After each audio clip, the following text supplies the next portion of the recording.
the cow just glanced up at the sky, and the next second, it suddenly went berserk. The cow then bolted toward the jungle, and the boy panicked instantly. Fortunately, after the cow entered the jungle, it stopped. However, an even stranger scene unfolded. Not only did the cow start talking, she also pleaded with Qin Mu to save her. Just as Qin Mu was shocked, the cow told him there was a needle on her head, and all he needed to do was pull it out. When Qin Mu leaned in for a closer look, he discovered it was Madame Situ's embroidery needle. Seeing Qin Mu hesitate, 木儿，你是用牛奶喂养大的，我算你半个娘。 hearing what the cow said, Qin Mu finally agreed, so he pulled out the embroidery needle. What he didn't expect was that the cow suddenly collapsed to the ground and died. Qin Mu was so frightened that he immediately rushed over to check. But in the next second, something horrifying happened. The cow's belly suddenly began to swell. Qin Mu was so terrified that he quickly backed away. But what was even more terrifying was that the cow's belly suddenly split open, and a hand reached out. Then a woman suddenly emerged. 我终于从该死的皮囊里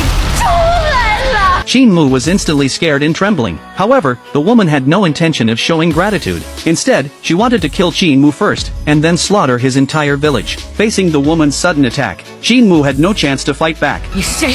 为什么要变成牛？ It was then that the woman told Qin Mu that she was actually the wife of the Dragon City Lord. She had been ambushed by Madame Situ back in the day, and Madame Situ had turned her into a cow to nurse young Qin Mu. So she had been harboring years of resentment, and now she was taking it all out on Qin Mu. 婆婆救命啊！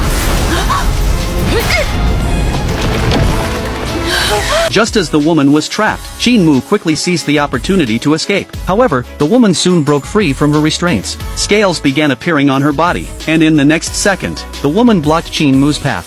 全爷爷， The woman had learned her lesson this time, and she launched her attack anyway. Unexpectedly, Qin Mu hadn't deceived her this time. Not only did his grandfather show up, but Madame Situ came along as well. Madame Situ told the woman, if it weren't for her breastfeeding Qin Mu, how could she have possibly survived until now? However, just as the woman was about to resist, she was immediately defeated by Madame Situ. It turned out that years ago, the woman's husband was a womanizer. Instead of disciplining her own husband, the woman beat those innocent women to death. The woman never learned to correct her ways, so she got what she deserved. Afterward, grandfather taught Qin Mu a lesson. 弱肉强食，适者生存，这就是大虚。 Then the two of them brought Qin Mu back to the village. However, after they left, night slowly fell, and the corpse on the water instantly decomposed.